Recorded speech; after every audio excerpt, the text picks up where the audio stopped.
Donc je reviens pour vous parler d'un autre mécanisme. Une fois que la frame data est, on va dire, à peu près compréhensible, on peut se permettre de créer des choses intéressantes, puisque pour gagner un exercice, il ne faut pas que connaître la move list et balancer des boules, non, ça ne marche pas comme ça. Il faut presser, il faut créer un jeu, il faut faire quelque chose. Et dans cette création du versus, on va aborder le pressing. Le pressing, donc qu'est-ce que c'est que le pressing? Tout simplement, c'est une ouverture de garde. Voilà, tout simplement, ça va résoudre une ouverture de garde. On va presser pour trouver la faille pour placer après, pour que le fameux pressing qui était à la base en block stun se transforme en stun pour toucher. Et pour ça, j'ai fait une petite tout à l'heure comparaison avec Bonne Janet et Terry. Je vais vous expliquer pour au moins avoir la faculté de... On va avoir cette compréhension. On va pas rentrer dans les détails purs. Hein. Je l'ai pas fait avec tous les persos, mais vous allez un peu comprendre. Je vais prendre Bonne Janet. Je vais mettre avec Terry. Et vous allez comprendre parce que dans ce jeu, il y a une barre de Guard Crush. Mais cette barre de, on va dire GC, pour parler plus simple, cette barre de GC, elle est invisible. Pour la comparer, pour avoir une petite idée, essayez de jouer à CVS2, Capcom version K2 pour ceux qui peuvent l'avoir. Vous allez voir qu'il y a une barre de Guard Crush, de GC. Et cette barre là, une fois qu'elle est vidée, la barre elle saute et on peut comboter. Mais dans ce jeu là, comme elle est invisible, on n'a pas tendance à comprendre. Alors que dans CVS2, on peut voir, on peut comprendre comment elle est, comment dire, dans le sens où si on se fait presser, on va maintenir ce pressing, la barre ne va pas descendre. On peut le voir aussi avec Street Fighter V. Street Fighter V, la barre est longue à descendre, une fois que justement le pressing est toujours, le presseur est toujours à l'affût du pressing.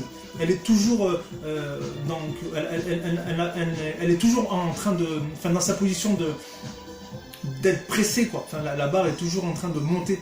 Je trouve plus les mots. Elle est toujours en train de monter.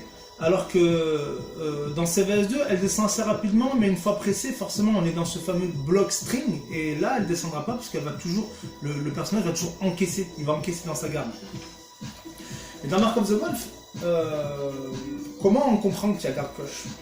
C'est un peu délicat à comprendre. On se dit, ouais, mais on va faire quoi pour que ça Guard Crush? C'est vrai. On a l'avantage dans la frame data d'avoir justement les valeurs des Guard Crush. Et cette valeur-là, justement, on va essayer de l'utiliser pour comprendre à quel moment on Guard Crush.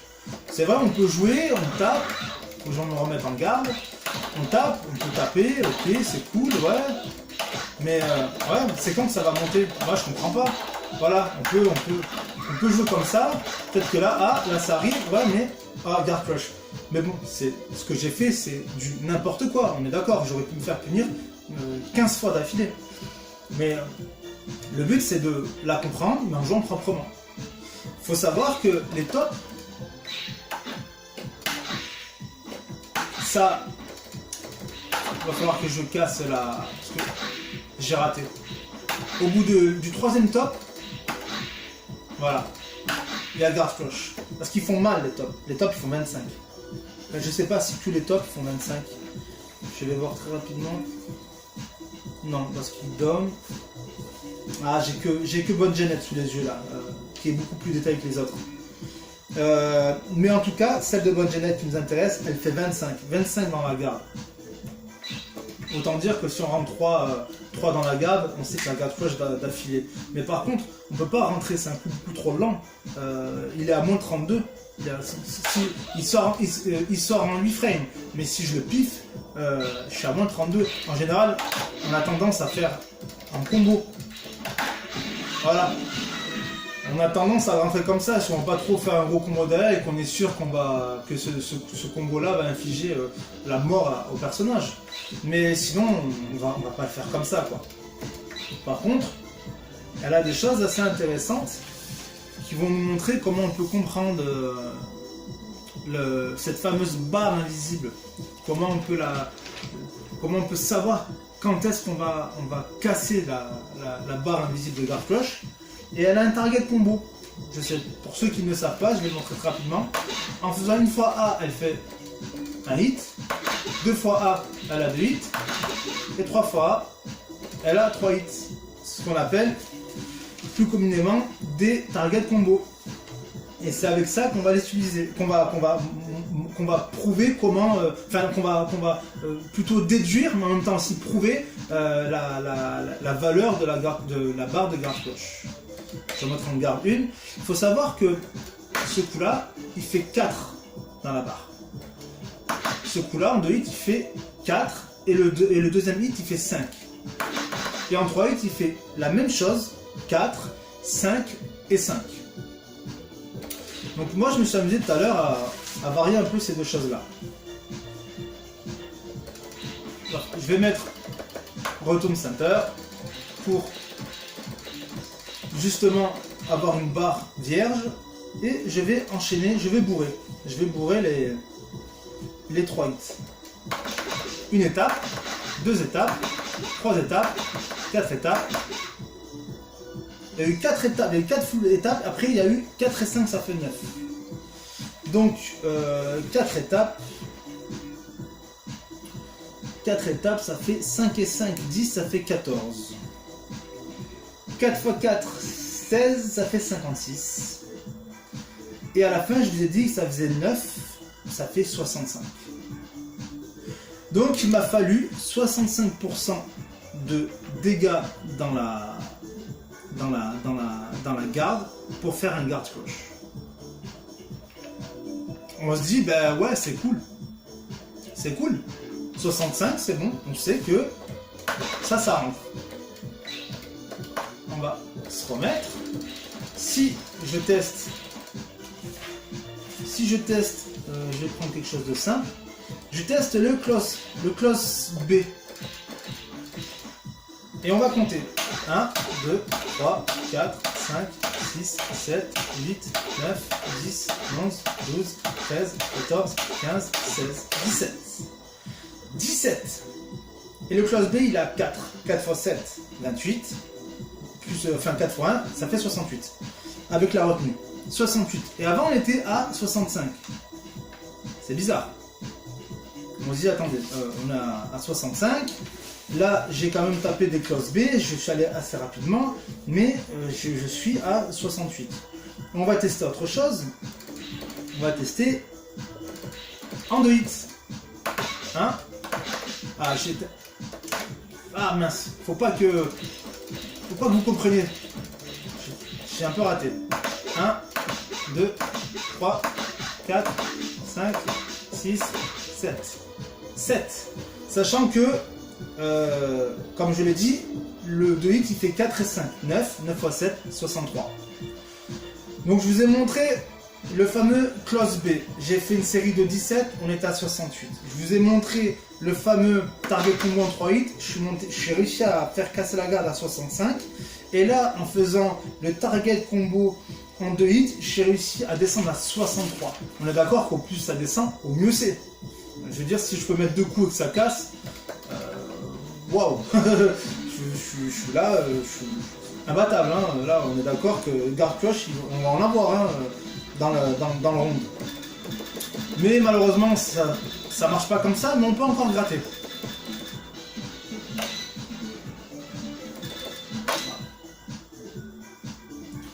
On peut encore gratter avec Terry. Donc, avec Terry, il faut savoir que il a un target combo également. Il me semble que tous les persos ont des target combo, qu'ils soient au sol ou en l'air. Même baissé avec Okutamaru. Mais on va faire avec son target combo, le fameux. Voilà. C'est avancé. Je vais lui faire casser la garde. Voilà. 1, 2, 3, 4, 5. Il me semble que c'était 14. Malheureusement, je n'ai pas noté les 2 hits. Et je n'ai pas la valeur sur les yeux. Par contre, j'ai bien sûr le résultat. J'ai fait 4 séries de son target. Et le dernier, je l'ai terminé en close C. Ben, ces 4 séries avec son target ses 4 séries avec son target combo plus un close C, je suis à 61%. Voilà, donc vous pourriez voir sur la frame data si vous pouvez réussir à la voir. De toute façon sur Facebook, Internet, ça se voit très facilement. Mais au pire, j'afficherai sur Facebook les valeurs séparées. Mais il me semble que c'est 5 et 9. C'est 5 pour le premier et 9. Ce qui ferait 14. J'ai fait 4 séries. Et je vous avais dit 4 x 4, donc ça fait 16, 56. Et oui, c'est ça, exactement. Voilà, ça fait 61. Puisque ça, le 5C, j'avais dit ça fait 5. Ça, par contre, je me rappelle. Donc, bonne génette, on était à 65, j'ai réussi à gratter avant 63, et avec Terry, j'ai réussi à faire 61. Et là, on peut peut-être avoir mieux. Je vais me remettre pour réinitialiser la barre de Dark Cloche. 1, 2, 3, 4, waouh, 5. Voilà. Donc ce coup-là, c'est ce fameux close A, il a 4.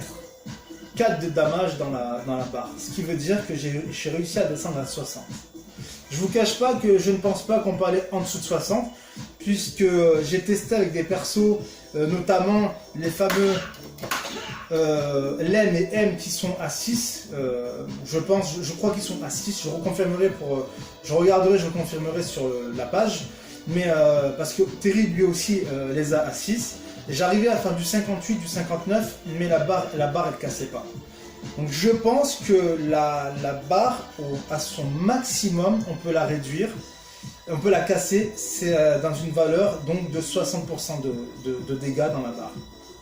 Voilà. Ce qui veut dire quoi? Ce qui veut dire que quand on comprend ça, eh ben on comprend que au plus on attaque, au plus on rentre dans un mécanisme de block string, au plus la barre elle va se consommer pour être cassée, et non elle va se recovery pour redescendre la pression de la barre, pour mieux encaisser les coups et encore retaper pour la casser.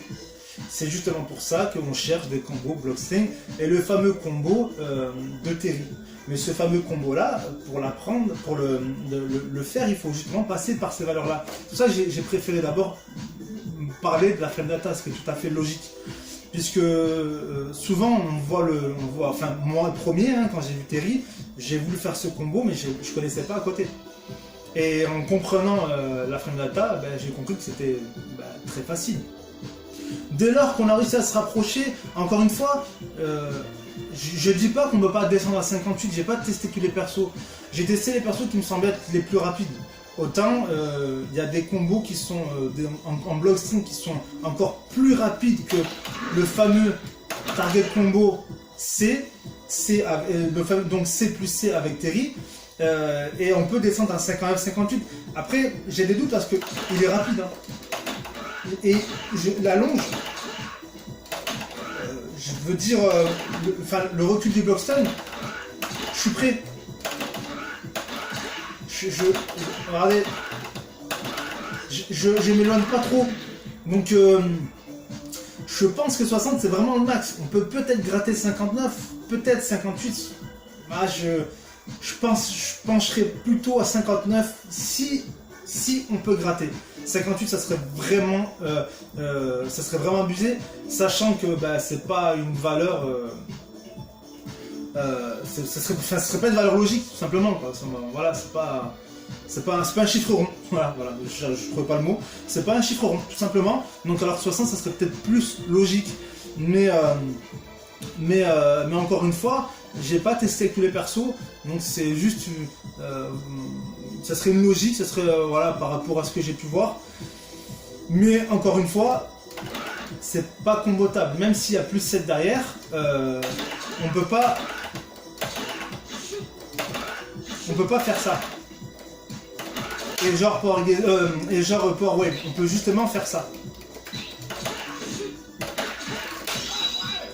Voilà, mais on est d'accord, il n'y a pas de pressing derrière, puisqu'on a rentré une super move. Donc voilà, pour moi je resterai sur 60. Mais bon, je vais pas trop m'égarer là-dessus. Et quand on a compris ce système-là, ben, on peut essayer de se créer un block string, tout simplement. Et ce fameux block string, eh ben, je vais essayer en tout cas, ça va être celui-là. Bon, j'ai fait casser la glace que déjà j'ai raté. Merci.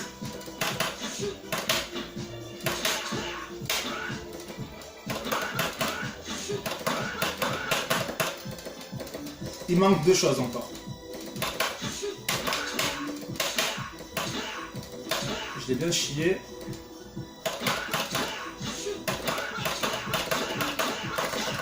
Voilà. Voilà. J'ai réussi à faire le box string. Et si on enlève la garde, on est d'accord que ce coup-là, il rentre en 2 hits. Et on est d'accord que ça rentre en 3 hits. Donc, mais là, on va essayer de séparer et de comprendre. Donc, j'ai fait un classe C, power charge. Power charge, c'est 8, il me semble. Donc, ça veut dire que j'ai fait 5, 5, 8. Il me semble que c'est 8. Ou c'est 8 parce que, ouais, lui, c'est 7.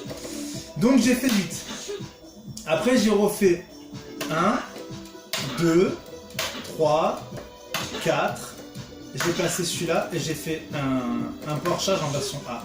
Ce qui fait que ça fait C, 5, C, 5, 8. Ça fait 18. Plus 5. Plus encore 5. Ça fait 28. J'en ai refait un troisième. Et j'en ai refait un quatrième. Ça fait 38. Voilà, on a 38. Après, j'ai tapé, ça fait 4. Donc ça fait 42. Et après, j'ai fait la power charge entièrement. Et le fameux Synergy Guard Cloche. Donc j'avais dit que c'était 42. Et le fameux power charge, le full power charge, c'est 21. 7, 7, 7. 42 et 21, on a 63. Voilà, donc on est au-dessus de la valeur maximale. Enfin, d'après ce que je suppose, qui serait de 60 avec le target combo. Donc par rapport à ça, on sait que ce combo-là va rentrer. Malheureusement, on peut pas... Celui-là, il a 6. Mais le fameux, justement, ce fameux entière, il peut pas être comboté quand... si vous vous rappelez des vidéos que j'ai pu faire avant, il peut pas être comboté avec un coup. Parce que s'il avait pu être comboté, j'aurais pu être à 59 par exemple. J'aurais pu être, en tout cas, être en dessous de 60. Si j'aurais rajouté une valeur de 6. Mais on peut pas. Donc ce coup-là, il sert justement à faire que des super ou à des coups spéciaux. En gros, c'est un coup cancellable quand il sort en hit stun. Mais voilà, je pense que vous avez compris.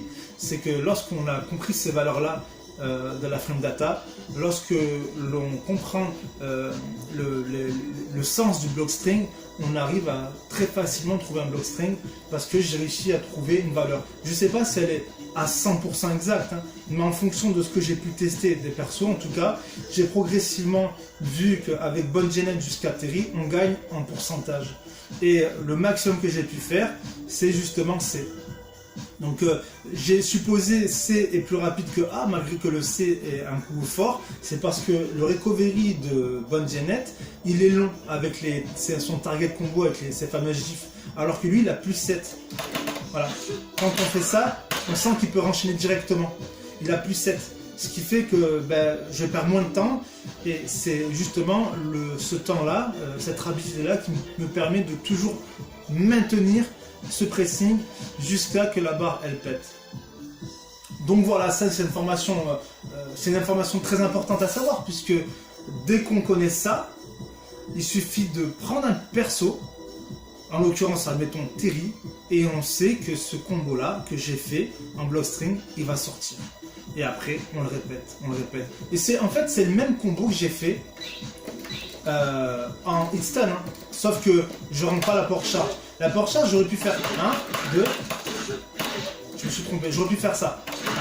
1, 2. 1, 2. Voilà. Mais pourquoi je ne l'ai pas fait? C'est si je me rends en garde.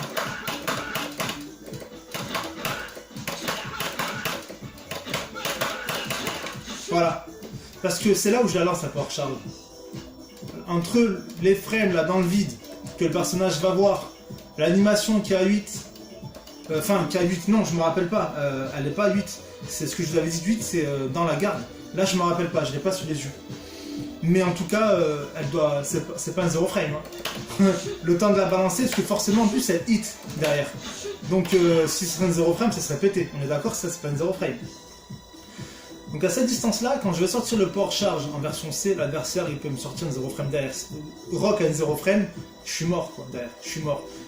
Bonne Janet, elle a une P-Power, elle just defend facilement le coup, elle me sort après ça hidden facilement. C'est pour ça qu'il faut fermer au maximum la distance. Il faut resserrer au maximum la distance. C'est pour ça que j'en ai fait que 2. Parce que là on sait pas trop. C'est encore trop court là. Voilà. Et là, l'adversaire, il va pas taper dedans. Ça va trop vite. Il va pas taper. Parce que s'il tape, il y a counter. Si il y a counter, mon pressing, en gros, il m'a servi sur un plateau d'argent. Il m'a dit, te prends pas la tête, te fais pas de pressing, j'ai fait faire une double touche, ça sera counter à ton avantage. Et là, rentre-moi ce que tu as envie de me rentrer. Voilà, donc il fera jamais une double touche au milieu. C'est beaucoup trop risqué pour lui. Et il va justement se mettre en protection. Il peut essayer le just defend. Il peut essayer le just defend. Mais là, voilà, je suis en training, c'est facile à comprendre. Demain, on se met en versus, s'il y a la pression, il va peut-être pas le ressentir, cette chose-là. Puisque je peux très bien feinter, taper en bas, faire son fameux, justement, height, l'anti-air. Je sais que s'il est touché, il va sûrement être en counter, je vais pouvoir le renchaîner. C'est compliqué là, c'est compliqué pour l'adversaire. Il va observer. Et une fois que celui-là rentre, on a la garantie si on chie pas le loup. Ça va faire ça, ça va faire ça. Voilà. Voilà. Et après, on enchaîne. Là, j'ai raté le combo, mais après, on enchaîne. Vous avez vu que j'ai cassé la garde, mais elle a eu le temps de descendre. Et j'ai renchaîné, j'ai discuté.